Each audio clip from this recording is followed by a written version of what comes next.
Nandyan po ba kayo sa loob ng malaking bahay at malawak na bakuran, na mataas na pader, pinapaligiran at nakapilang mga mamahaling sasakyan, mga bantay na laging bulong ng bulong, wala namang kasataro, marami ang nakabarong. Lumakas man ang ulan ay walang butas ang budong, mga plato at kutsara na hindi kilala ang tutong, at ang kanin ay simputi ng gatas na nasa kahon, at kahit na hindi Pasko sa lamesa ay may hamon. Ang sarap sigurong manirahan sa bahay na ganyan. Sabi pa nila ay dito mo rin matatakbuhan ang tao na nagmamayari ng isang upuan, na pag may pagkakatao ay pinag-aagawan. Kaya naman hindi niya pinakakawalan, kung makikita ko lamang siya ay aking sisigawan. Oh, na nakaupo, subukan nyo namang tumayo,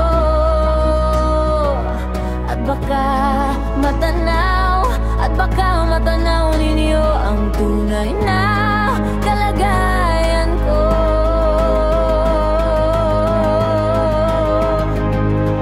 Mawalang galang na po sa taong nakaupo. Alam nyo bang pantakal ng bigas namin ay di puno, ang dingding ng bahay namin ay pinagtakpi-takping yero. Sa gabi ay sobrang init na tumutunaw ng yelo, na di kayang bilhin upang ilagay sa inumin. Pinakulong tubig sa lumang takuring uling-uling, gamit lang panggatong na inanod lamang sa estero, na nagsisilbing kusina sa umagay aming banyo. Ang aking inay na may kayaman ng isang kaldero, na nagagamit lang pag ang aking ama ay sumweldo, pero kulang na kulang pa rin ulam na tuyot asin ng 50 pesos sa magapoy. Pagkakasya hindi ko alam kung talaga raraming harang o mataas lang ang bakot, o nabubulag-bulagan lamang pumayo. Kansya't bulag karniyo, walang doktor na makapapapalinaw na mata nyo.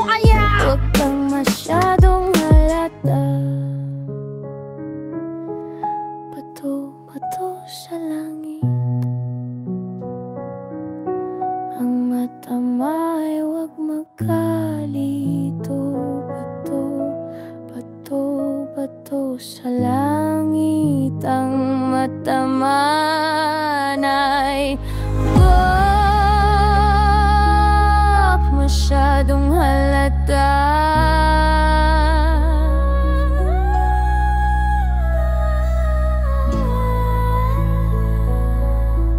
Huwag kang masyadong halata.